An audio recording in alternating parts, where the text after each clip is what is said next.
The realm of sound is cloaked in sorrow and disbelief as Ozzy Osbourne, age 76, takes his final departure. On the 22nd of July, 2025, the Prince of Darkness succumbed after a protracted and arduous struggle with Parkinson's disease, compounded by years of debilitating health setbacks. One of his most profound revelations now resonates as a prophecy realized. The preceding 4 years have been utter torment for me. My physical condition has been in a dire state. This was not merely a luminary of rock and roll. This was an individual who had repeatedly confronted the abyss and persevered. A man whose every exhalation was an act of defiance against affliction. Parkinson's disease did more than diminish his strength. It pilfered the vigor from his limbs. A catastrophic fall fractured his vertebral column, leaving him gasping through surgical interventions in periods of silence.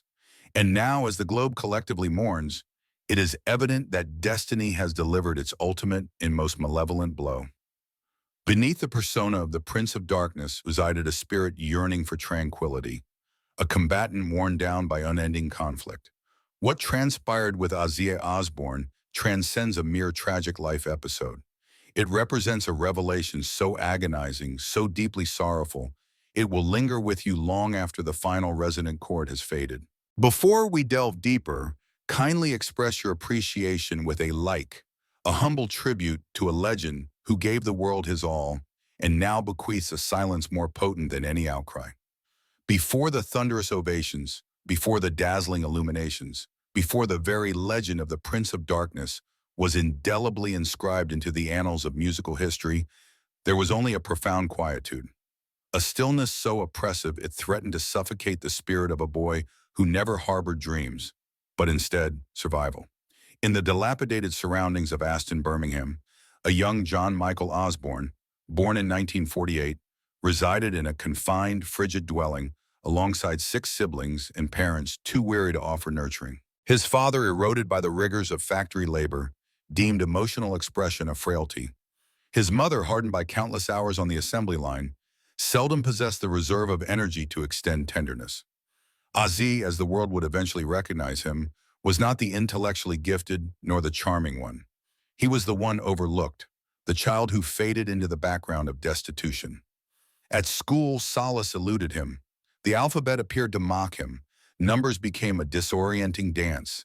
Dyslexia in the 1950s was a misunderstood condition, often misconstrued as inherent dullness. Educators dismissed him as beyond hope, and fellow students subjected him to cruel ridicule with gleeful abandon. The torment extended beyond mere epithets hurled across the schoolyard. It manifested as blows in the corridors, impacts to the abdomen, lacerated lips concealed behind structures, and an utter absence of adult intervention to ascertain the cause. At home, there was no sanctuary. On one occasion, upon returning in tears, his father administered a severe beating with a belt, not out of leniency, but due to an intolerance for perceived weakness. Ozzy would later recount that pain did not elicit sympathy, but rather retribution. Consequently, the silence surrounding him intensified. He learned to embrace it as a protective shell, yet armor offers no healing. By the time he reached his 14th birthday in 1962, that silence had become an unbearable burden. Within a cramped, dimly illuminated chamber, he fashioned a noose using his mother's laundry cord, ascended a chair, and awaited the world's release. Fate intervened, not with compassion, but with ferocity. His father burst in, yanked him down, and subjected him to another beating, as if violence could somehow expunge despair. Something within him fractured that day, or perhaps something solidified. He ceased to apply himself at school, refrained from speaking unless compelled. He navigated his adolescence with the vacant gaze of someone already partially detached from existence. The sound of merriment became alien. His reflection revealed a boy already receding from view. At 15, he withdrew from education without any credentials, direction, or plan. He sought employment where opportunities arose, working in a slaughterhouse, on construction sites, and in factories calibrating car horns. However, he was too preoccupied, too awkward, too emotionally shattered for any of it to endure. Each job concluded similarly: termination, oblivion, isolation. By 17, hunger was a constant companion, Not a metaphorical pang, but a visceral, physical craving. His footwear was riddled with holes. His shirts were tattered remnants. His hope, a crumpled entity he no longer bothered to preserve. He was depleting his reserves of vitality, not merely in his lungs, but in his very being. When desperation seized him, it did not whisper, it roared. In 1965, a botched burglary resulted in his incarceration at Winston Green Prison. Within those confines, reality struck with brutal force. In a singular, terrifying confrontation, he was assailed by a fellow inmate. He retaliated in the only manner he comprehended, utilizing a metal chamber pot. This was not an act of courage, but one of preservation. Yet, even amidst that profound darkness, a flicker of spirit refused to extinguish. One afternoon, the Beatles' She Loves You crackled through a prison radio, and something awakened within him. For the first time, Ozzy did not wish to vanish. He yearned to be observed, to be heard, to live vociferously. That moment transformed me, he would later reflect. I possessed no instrumental ability, yet I understood my calling was to be on a platform. I needed to project my voice with greater intensity than the inner torment I endured. That vocal projection became his salvation. Not fame, not yet, but a reason to persevere. In that singular instant, within the confines of that penal institution, the boy who had once implored the world to abandon him made a solemn vow. He would not perish in obscurity in Birmingham. He would be vocal. He would be formidable. He would be unforgettable. And from that resolute decision, a legend commenced its ascent. Not from a foundation of peace or affluence, but from the residue of despondency, where agony forged a voice destined to convulse the world. The shadows of his tumultuous formative years had scarcely begun to dissipate when something extraordinary pierced through the pervasive silence of despair. A sonic resonance, a calling that would anchor his very essence for decades to come. Ozzy Osbourne, having recently been released from Winston Green Prison in 1965 at the tender age of 17, was not actively seeking absolution. He was merely drifting through a world that had already predetermined his insignificance. His 6-week sentence for the theft of a clothing store, an act driven by sheer desperation rather than criminal intent, had imparted no valuable lessons, only reinforcing his perceived lack of worth in the eyes of society. He emerged from that cell, not as a reformed individual, but more profoundly fractured than before. And then, a revelation arrived, not in the guise of a rescuer, but as a melody. Upon hearing the Beatles' She Loves You emanating from a modest radio speaker, it was as though the very fabric of existence unraveled. It was akin to perceiving a divine utterance through music, he would later recall, his voice distant, tinged with emotion. That singular moment did not erase the physical marks of his suffering, nor the ingrained fear within his being, but it instilled within him a vision. He lacked the means, but he possessed the certainty that he must create music. Not refined compositions, not flawless renditions, but music that would roar. Music that would cry out with a volume exceeding the pain he had borne for so long. Music that would outshout the silence of his childhood. Music that would overwhelm the darkness he had almost succumbed to. And now, a mere 2 years later, he had discovered a compelling motive to resist that descent. By 1968, that primal cry had found its resonance. A modest advertisement in a local newspaper seeking a vocalist led him to a dilapidated rehearsal space in Birmingham, where he encountered 3 other kindred spirits marked by hardship. Tony Iommi, a guitarist whose absent fingertips could not quell the raw power of his riffs. Geezer Butler, a bassist whose fascination with the esoteric imbued their sonic output with an unsettling quality. And Bill Ward, a drummer whose percussive style evoked the fury of a tempest contained within human form. Initially, they adopted the moniker Earth, but a serendipitous encounter with the marquee of a horror film, Black Sabbath, ignited more than just a name. It solidified their purpose. If individuals are willing to pay for the experience of fear, Ozzy would later articulate, why should we not provide them with music that instills terror and evokes emotion? Their objective was not fame, it was survival, an attempt to purge something primal and unspoken. Their compositions were not mere entertainment, they were cathartic rituals. They were expressions of agony amplified through distortion. They were grief transmuted into the resonant strings of guitars. On Friday, February the 13th, 1970, they unveiled their eponymous debut album. The very date, imbued with darkness and an almost faded sense of foreboding, felt significant. Critics reacted with disdain, labeling it sacrilegious, repulsive, and unlistenable.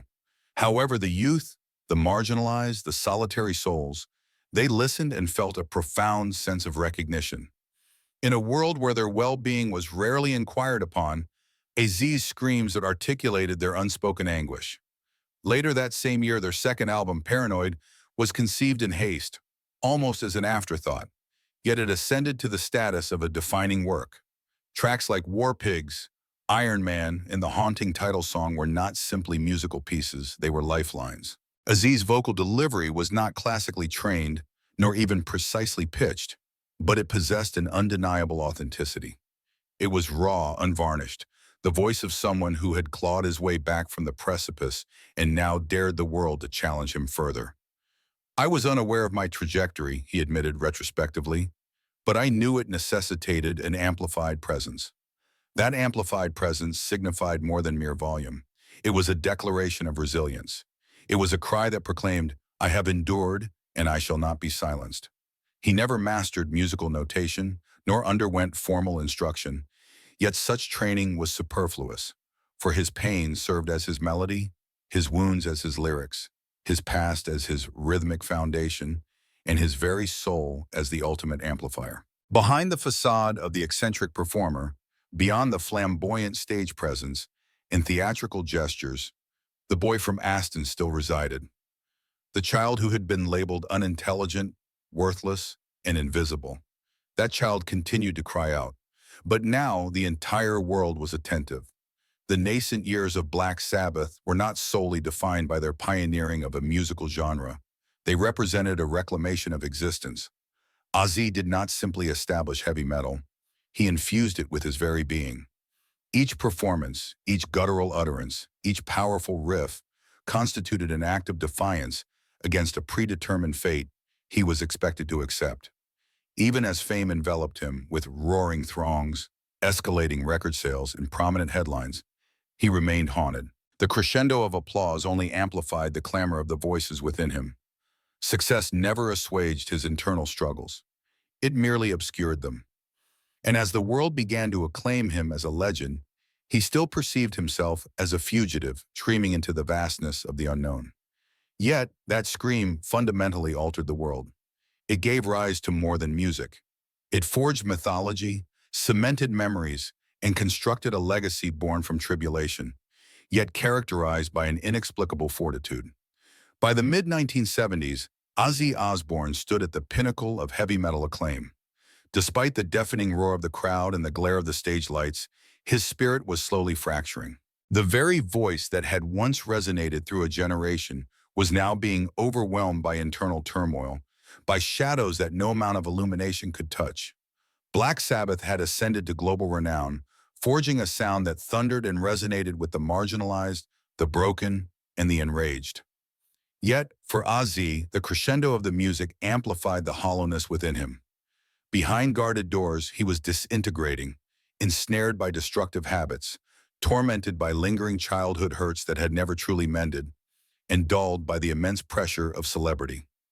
Album after album, including Paranoid in 1970 and Sabbath, Bloody Sabbath in 1973, solidified the band's legendary status. However, Ozzy was succumbing to the darkness. Even the brightest stage lights could not banish it. His bandmates began to notice his absenteeism from rehearsals, his disjointed pronouncements, the fading spark in his once vibrant eyes.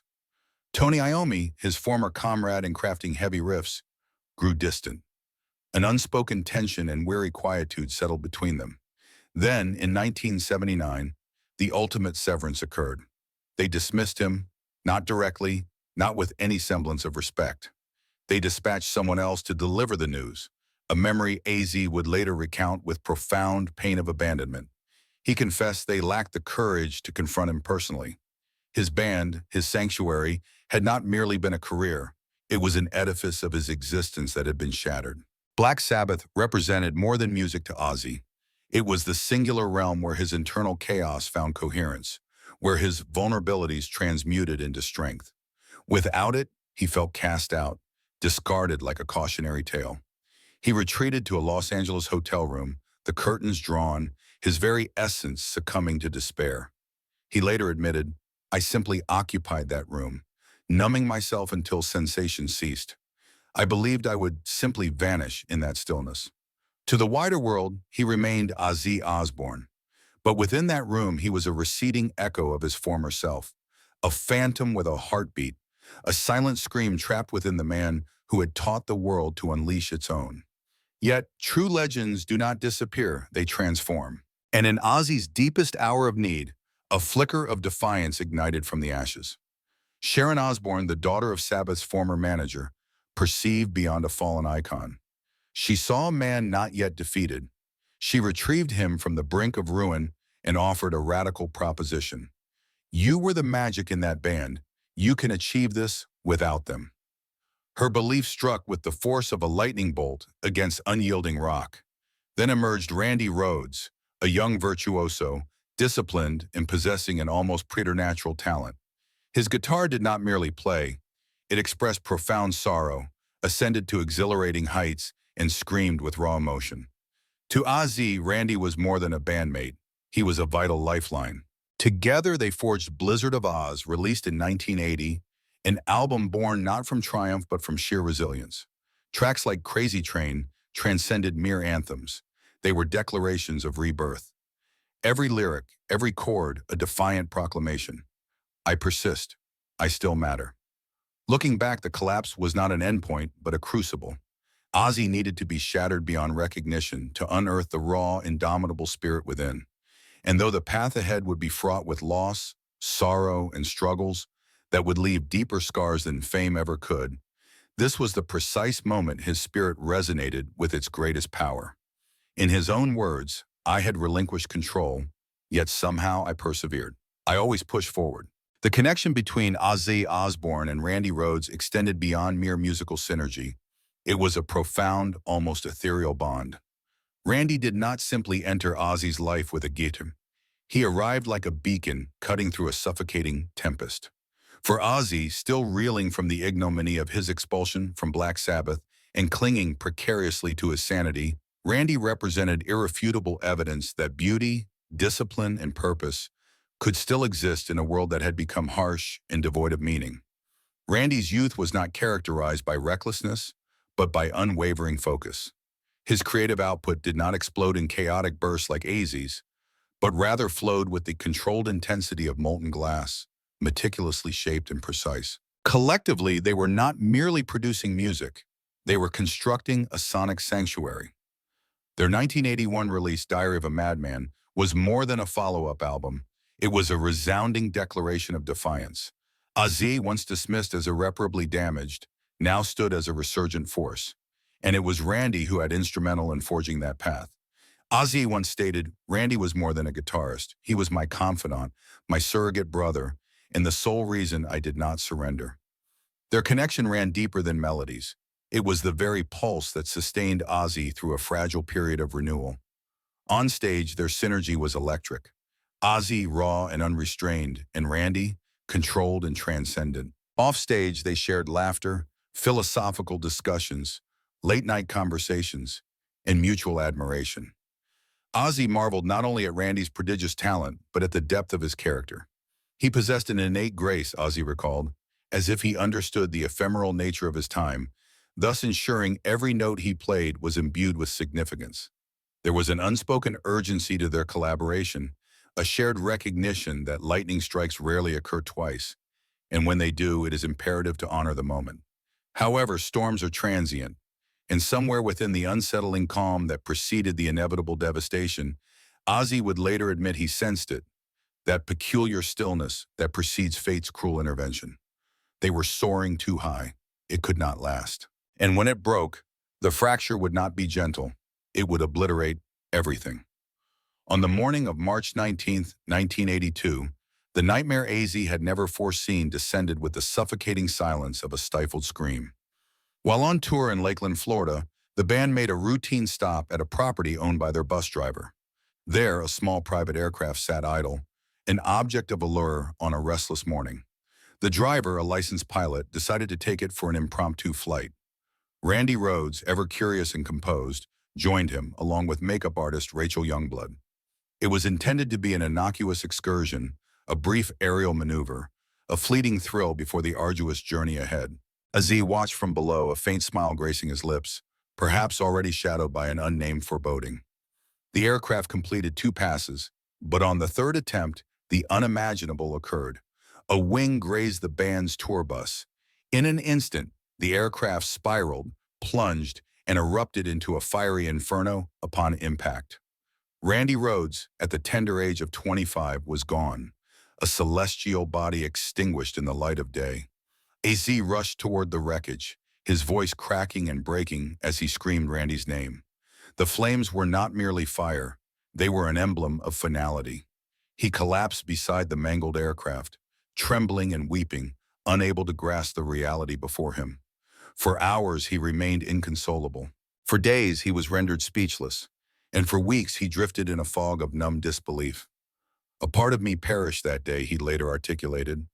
It was not solely Randy's physical form consumed by the flames. It was my hope, my music, my very reason for continuing to breathe. The man who had been salvaged from ruin by a friend was now dragged back into the abyss by destiny. And this time the fall felt absolute. Even Sharon struggled to reach him initially.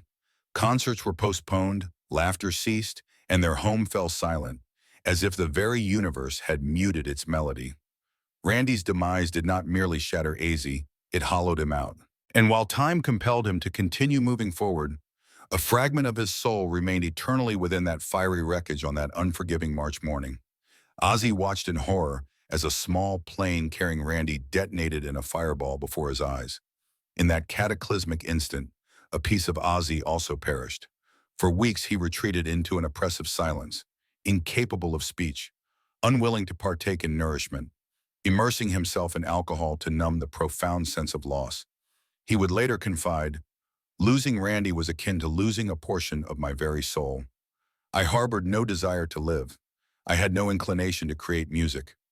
I simply wanted nothing." It was more than grief, it was emotional paralysis. Sharon, who had once been his lifeline, found it arduous to connect with him. She herself admitted, "I feared I had lost him permanently." Yet, from the wreckage of that despair, something inexplicable began to stir. Ozzy commenced writing once more, not to move past his sorrow, but to preserve his memory. Each lyric, each guttural cry into the microphone, became a heartfelt tribute to the friend he would never forget. Although the pain would never fully dissipate, Ozzy understood the imperative to carry the music forward, not solely for his devoted followers, nor even for his own sake, but in honor of Randy. His persistence became a form of defiance, and every subsequent performance bore the weight of a legacy forged in tragedy. He was not healed, but he was progressing.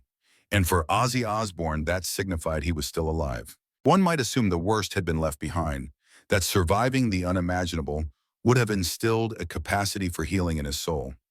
However, grief defies logic.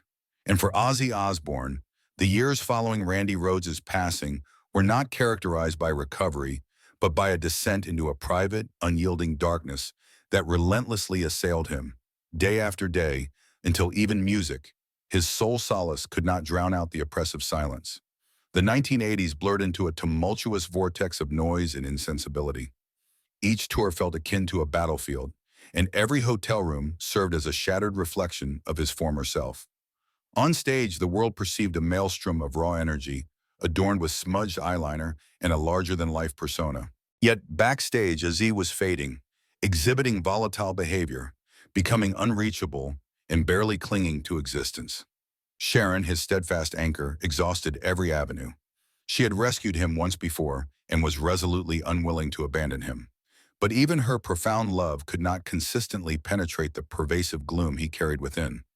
As Ozzy would later confess in a voice barely above a whisper, "I was not even present in my own existence. I had simply ceased to be." By 1987, alcohol had consumed him entirely.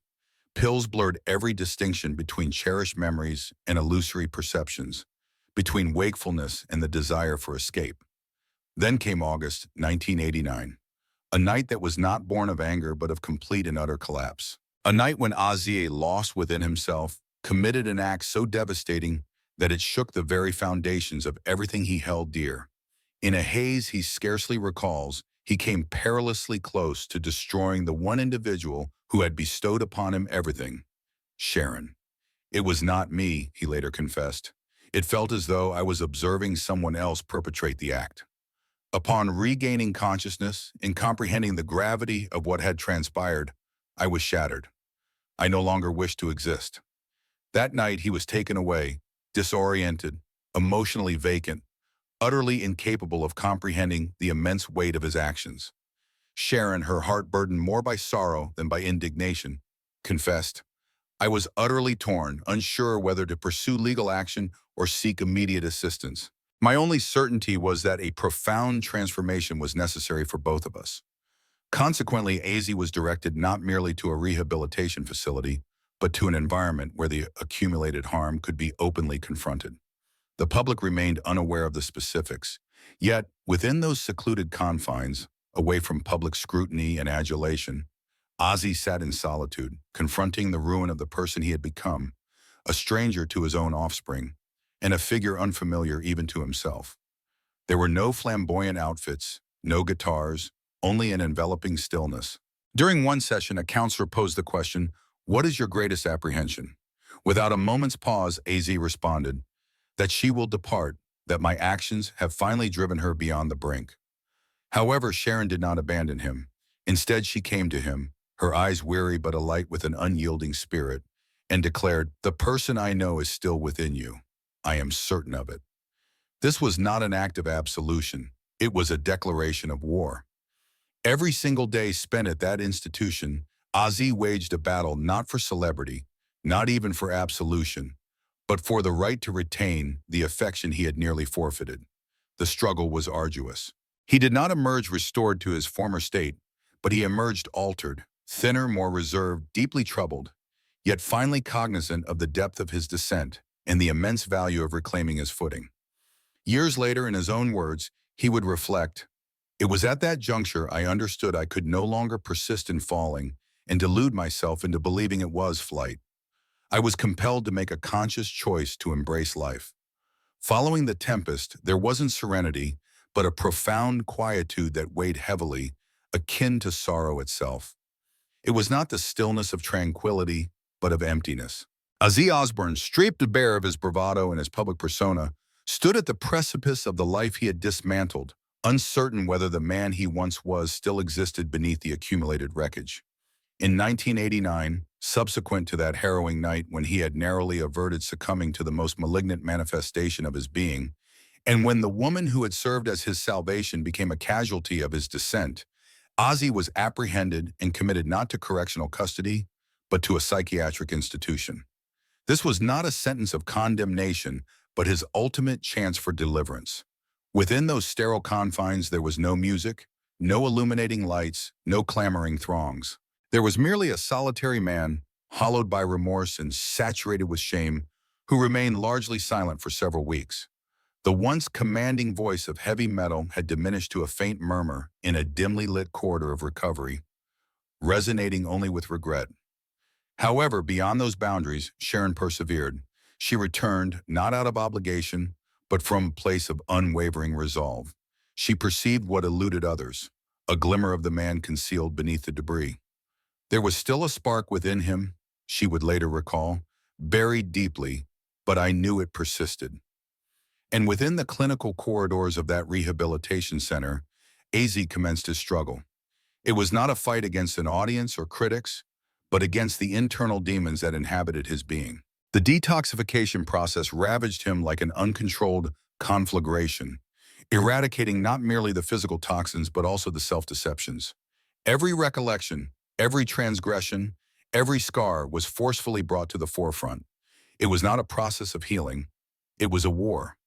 Yet, with faltering steps and a raw, unshakable conviction, he began to carve his path forward. Not miraculously cured, but profoundly awakened. And in 1990, he accomplished the extraordinary. He returned to his music, not with the untamed ferocity of his youth, but with a force that was arguably more formidable: lucidity. Rejoining forces with Zakk Wylde, the duo began to compose what would ultimately become No More Tears, an album born not from chaos, but from sheer perseverance. Released in 1991, it transcended a mere comeback. It represented a catharsis. Tracks such as Mama, I'm Coming Home and Road to Nowhere were not simply popular hits. They were unvarnished confessions, forged from the very essence of a fractured individual striving for reconstruction. It was the sound of me attempting to rediscover my humanity, AZ would later confess, his voice subdued yet resolute. The world paid heed. Fans who had once feared his silence signaled a permanent departure now witnessed his resurgence. He was no longer the myth, but the man. Yet offstage, the internal conflict persisted. Each performance was a hard-won victory. Each sober dawn, a miracle. Sharon remained, not as a rescuer in the traditional sense, but as a fellow combatant by his side, fighting alongside him. Never for him. I owe her everything, Ozzy acknowledged. She saved my life not once, but on a daily basis. Their marriage, which had once teetered precariously under the weight of his turmoil, evolved into a testament to enduring strength, imperfect but indomitable. Throughout the early years of the 1990s, AZ immersed himself in his work with an intensity bordering on desperation, as if fearful of ceasing his momentum. He embarked on relentless tours, released additional music, and even announced a farewell tour in 1992.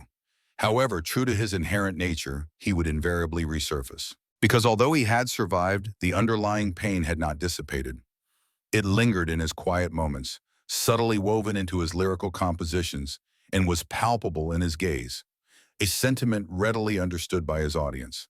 For when Ozzy took the stage and unleashed his guttural cries into the darkness, it was not for theatrical effect.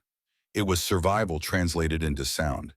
It was the desperate plea of a man not merely to be heard, but to remain alive. Years later, reflecting on that tumultuous period, he remarked, "I never anticipated reaching this age. Each day feels like a gift, borrowed time, and I endeavor to make it meaningful." For those who grasp the full magnitude of his trials, the confinement, the near-fatal encounters, the descent into madness, and the subsequent mercy, it was not merely a return to the forefront, but a resurrection. The Prince of Darkness had gazed into the void, and rather than yielding, he had clawed his way back, battered, bleeding, but alive. And though the wounds never truly healed, he wore them as irrefutable proof. Proof that survival is not a matter of chance, but a deliberate choice made in the depths of despair, a choice reaffirmed with each passing day. Just as the storm appeared to have subsided, when Ozzy Osbourne had painstakingly navigated his way toward a precarious equilibrium built upon fragmented recollections and hard-won redemption, destiny delivered another devastating blow. This one arose not from scandal or substance abuse, but from something far more brutal: his body's eventual reprisal for the years of relentless strain it had endured. The early 2000s should have represented a period of golden achievement. His music was being embraced by a new generation of listeners. Moreover, the Osbournes, a raw, unscripted glimpse into his domestic existence, transformed him from a legendary figure of metal into a beloved cultural icon. The distant, enigmatic Prince of Darkness had vanished, replaced by a disoriented yet endearingly relatable father, fumbling with television remotes and wandering through his kitchen clad in mismatched attire.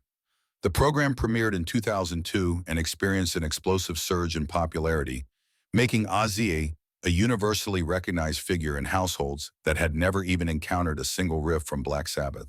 Yet, beneath the surreal veneer of domestic fame, resided a man still navigating a perilous tightrope in his 50s.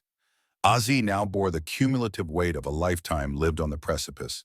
His joints were stiff, his reflexes sluggish, and his health became increasingly unpredictable. Then, on December 8, 2003, the precarious balance shattered. A casual excursion across his estate on an all-terrain vehicle concluded in catastrophe when he lost control, resulting in the vehicle overturning and violently propelling him against the ground. The impact fractured his collarbone, inflicted multiple rib fractures, compressed a vertebra in his neck, and caused his lungs to collapse. He ceased to breathe. He was rushed to the hospital, placed on life support, And for 8 days, Ozzy Osbourne remained suspended in a coma, silent, motionless, and terrifyingly vulnerable. Sharon later recalled, "I genuinely believed I was going to lose him. I was preparing myself for farewell." Across the globe, his devoted fans held their breath. After enduring so much for so long, was this finally the moment the final curtain would fall? However, Ozzy once again defied all expectations. He emerged, his eyes blinking against the stark hospital illumination, murmuring words that few thought they would ever hear again.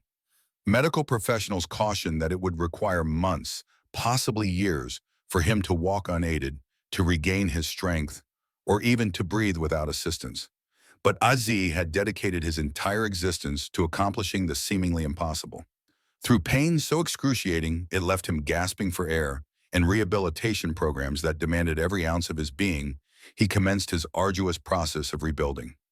Each minute advancement represented a significant victory, each labored breath a testament to his resilience. And in 2004, mere months later, he walked onto the stage at the Bridie Awards to a wave of thunderous applause, not only from his fans but from a global audience that had witnessed his repeated stumbles and subsequent resurrections. Nevertheless, the accident left behind invisible wounds, scars that no diagnostic imaging could detect. Chronic discomfort became a persistent companion, and on certain days the sheer act of movement presented an insurmountable challenge. "I awaken, and it hurts," Ozzy confessed, "but I am still breathing. That is sufficient." It is this quiet, weary fortitude, now less a defiant roar and more a low, persistent growl, that characterizes Ozzy's later years. His strength does not emanate from the thunderous chords of his guitars or the dramatic flair of pyrotechnics. It arises from his refusal to surrender, even when every fiber of his being aches, from his willingness to rise again when remaining fallen would be the far easier path. He had masterfully transformed survival into an art form and pain into poignant poetry. And as he re-entered the public sphere, moving with a deliberate slowness but remaining unbowed, one truth became unequivocally clear. Some legends do not extinguish themselves. They simply outlast the flames.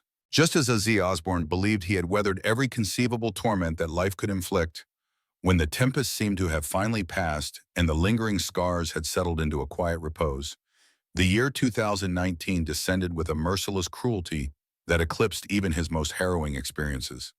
There were no flashing lights on this occasion, no cacophonous crowds to mask the encroaching fear. Simply a tranquil day at home and a single, seemingly innocuous misstep that irrevocably altered everything. One fall, outwardly minor, escalated into a catastrophic event. The very metal rods that had been surgically affixed to his spine following the near-fatal quad bike accident in 2003 became dislodged in an instant. It was as though his past had resurfaced, not with mere memories, but with a vengeful fury, reopening old wounds, both physical and emotional, and dragging him back into an agony that defied any attempt at articulation. Ozzy later whispered during an interview, his voice barely steady, that it was a pain beyond anything I've ever experienced. This statement carried a chilling weight, particularly coming from an individual who had already endured a lifetime of profound suffering. However, that fall was not the conclusion. It marked merely the commencement of another cruelly orchestrated chapter. Not long thereafter, physicians delivered a second, soul-crushing blow, a diagnosis of Parkinson's disease. This insidious, relentless adversary did not strike with immediate ferocity, but rather eroded slowly and systematically the very essence of movement, of standing tall, of experiencing freedom. For Ozzy, who had once commanded the stage with an effervescent and unrestrained energy, this felt like a fundamental theft of his identity. The tremors began to manifest. His equilibrium faltered. And then came the public confession, delivered with raw, unfiltered honesty. "I can't walk properly these days," he admitted. "I'm just wobbling." Stripped bare of artifice, not a showman, but a man confronting his own truth, his pronouncements resonated with not only candor but a profound sorrow. This was no mere medical update, it was a soul-bearing revelation. The public, once captivated by his defiance of mortality, now witnessed him grapple with a more personal adversary, the relentless march of time itself. In his twilight years, he confessed that the preceding few years had been an ordeal of immense suffering, his voice laden with exhaustion and grief, the physical discomfort and the gnawing fear of losing autonomy palpable. This was not performance. It was stark reality. Sharon remained his steadfast companion, her unwavering devotion a constant anchor. Yet even her enduring love couldn't halt the insidious progression of the malady that gradually, cruelly altered the man she cherished. Throughout this harrowing period, Ozzy wrestled not only with his failing body, but also with a burden of guilt. He had, for a time, withheld the full extent of his health struggles from his devoted followers, his concern rooted not in preserving his public image, but in protecting their emotional well-being. He dreaded disappointing the very individuals who had sustained him through decades of triumphs and tribulations. When the truth finally surfaced, however, the world did not turn away. It embraced him. His fans rallied, perceiving not fragility, but extraordinary fortitude in his courage to openly share his vulnerability. Despite the internal turmoil racking his physical being and the subtle tremor that began to mark his vocalizations, he continued to create. In the year 2020, he unveiled Ordinary Man, an album imbued with the weight of his suffering, yet powerfully illuminated by an incandescent spirit of defiance. This was more than mere music. It was a declaration etched in sorrow and tenacity, a testament to his enduring presence and his ongoing need to communicate. Ozzy Osbourne's struggle transcended the pursuit of artistic expression. It was a fight for purpose, for the inherent right to persevere when all signs urged surrender. Each laborious step, now aided by walking sticks and navigating aching joints, represented a personal rebellion. Every sung melody was a vocal protest. And despite undergoing surgical procedures, enduring prolonged hospitalizations, and facing moments of profound doubt about his own physical capacity, he never yielded. "I am not prepared to relinquish my microphone just yet," he declared at the time, a single sentence encapsulating a torrent of passion, memory, and enduring hope. This unflinching spirit was the essence of his deeply moving narrative, far more than any accolades or lasting fame. It was his perpetual resilience, his capacity to rise anew when every fiber of his being urged him to succumb. In the final phase of his existence, Ozzy Osbourne, weathered by the passage of years but undimmed by them, imparted one last vital truth to the world. True legends do not fade into obscurity. They leave an indelible imprint. And though the stage lights have dimmed, that resonating echo, raw and profoundly human, continues to reverberate. At the age of 76, the shadows that once enveloped Ozzy Osbourne no longer originated from dramatic stage effects or dazzling lights. They emanated from a more subdued, chilling, and infinitely more formidable source: time itself. In his concluding years, his battle with Parkinson's disease had escalated, fundamentally altering every facet of his existence. The once unshakable Prince of Darkness found his hands trembling involuntarily, his legs faltering beneath him, and his voice, once capable of shaking arenas, reduced to a fragile whisper. Each day commenced with an overwhelming sense of uncertainty. On certain mornings, he would gaze into the mirror and struggle to recognize the individual staring back. Yet, even amidst this encroaching frailty, he steadfastly refused to surrender. "There are days I awaken and feel like a stranger in my own skin," he once admitted. "But I am still engaged in the struggle. My journey is far from over."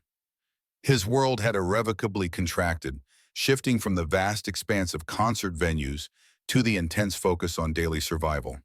His routines became dictated by rigorous therapy sessions, meticulously scheduled medication, essential physical support systems, and constant round-the-clock care. Sharon, the woman who had been his unwavering anchor through every setback and every triumphant return, remained steadfastly by his side, not merely a partner, but his bedrock of fortitude. Their residence in Buckinghamshire transformed from a mere dwelling into a haven, meticulously adapted to accommodate the needs of a man who had once commanded stages with thunderous energy, but now moved with deliberate caution.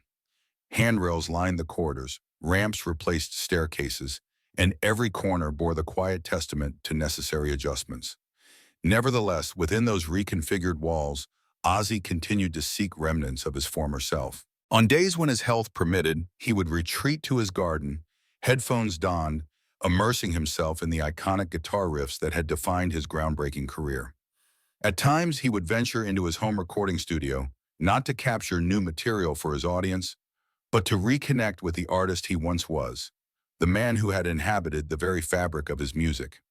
While his physical body weakened, his intellect remained remarkably sharp. He continued to engage in witty banter, to employ his characteristic profanity, and to surprise interviewers with unexpected flashes of dark humor and unvarnished honesty. When discussing mortality, he did so without apprehension. "It's simply the next engagement," he once quipped, albeit without the accompanying soundcheck. Such was Ozzy's enduring spirit, irreverent, defiant, even as his health declined. Yet beneath the surface bravado lay a profound, quiet acceptance. He had by this point officially canceled all remaining tour dates. The stage was definitively behind him, but in true Osbourne fashion, he refused to let that mark the final cadence of his story. Instead, he meticulously crafted his departure with a blend of grace and indomitable resolve. It was a subdued conclusion for a life that had been anything but ordinary. His enduring legacy, now indelibly marked by both profound suffering and remarkable perseverance, continues to resonate with a power far exceeding any encore. Ozzy no longer performs, but in the closing chapters of his life, in every breath he took, every memory he revisited, every hushed lyric he uttered, he imparted one final, irrefutable truth. Legends do not cease to exist with the finality of their music. They endure within the ensuing silence.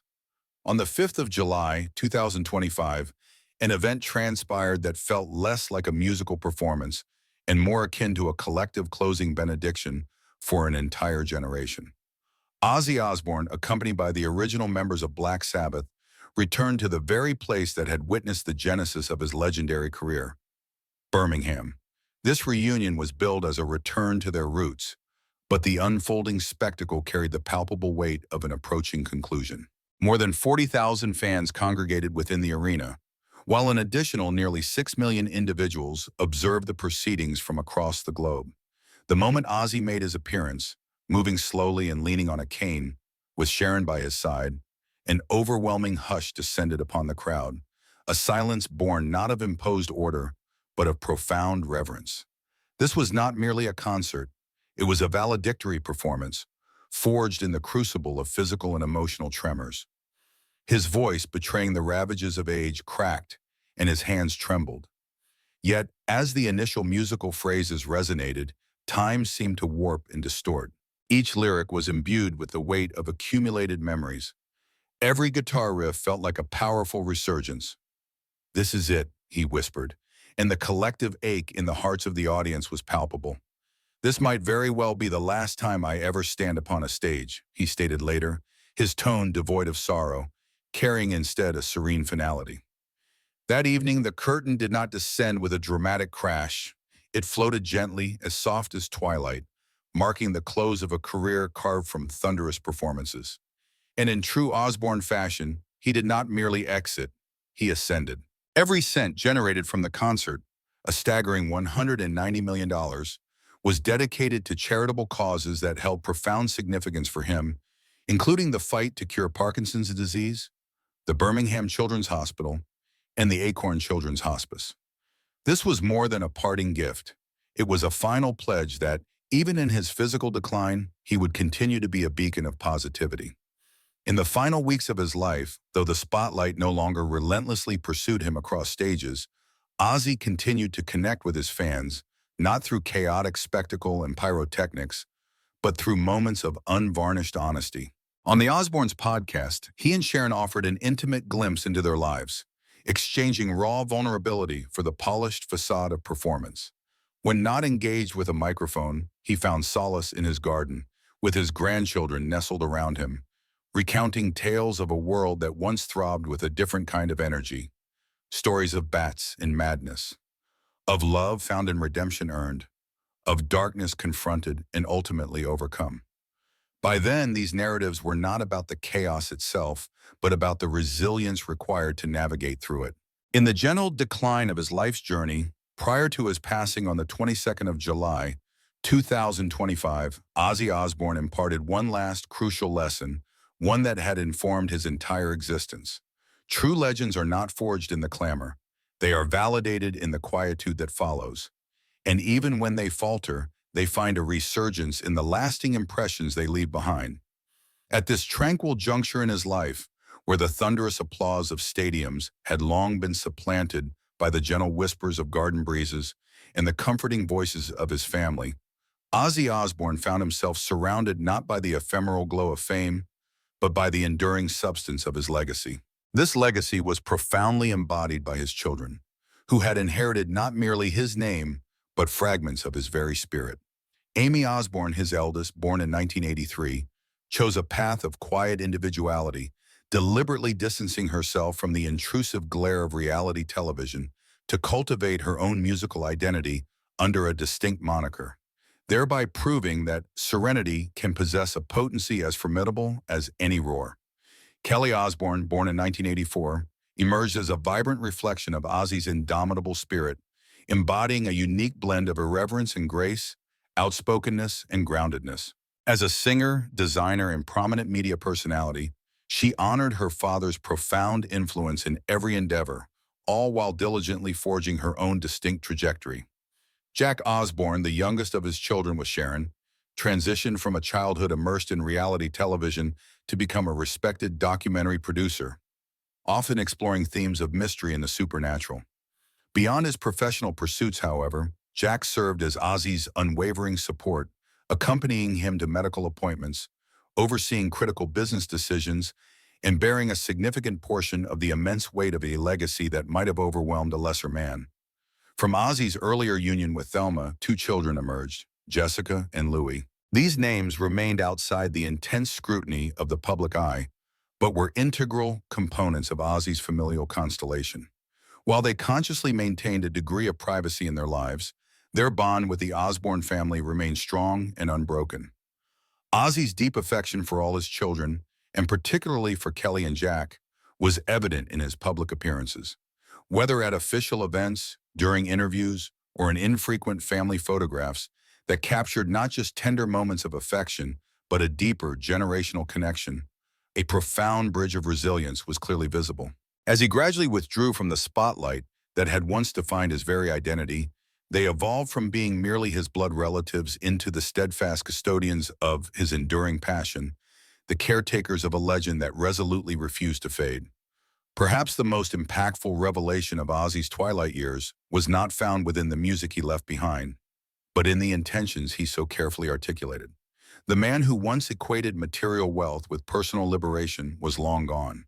With an estimated net worth exceeding $220 million as of the year 2025, Ozzy viewed his considerable fortune not as a personal empire, but as a guiding force. In early 2024, he finalized his last will and testament, not out of a morbid fascination with the end, but as a profound act of respect for the life he had, against considerable odds, managed to preserve. Sharon and their 5 children were designated as the inheritors of his estate, with meticulously structured trusts established to ensure the health and educational well-being of his grandchildren. However, what truly distinguished this testament from the typical rock star pronouncements was the unprecedented allocation of his resources beyond his immediate family. A significant portion of his vast estate was earmarked for the very causes that had provided him solace and support when all other avenues seemed to fail. Dedicated support for the mental well-being of artists, comprehensive addiction recovery services, educational scholarships for ambitious young individuals from modest backgrounds with a passion for sound and amplification, and sustained financial backing for animal shelters. Because amidst all the turmoil, Ozzy harbored a deep affection for the unwavering companionship of canine friends.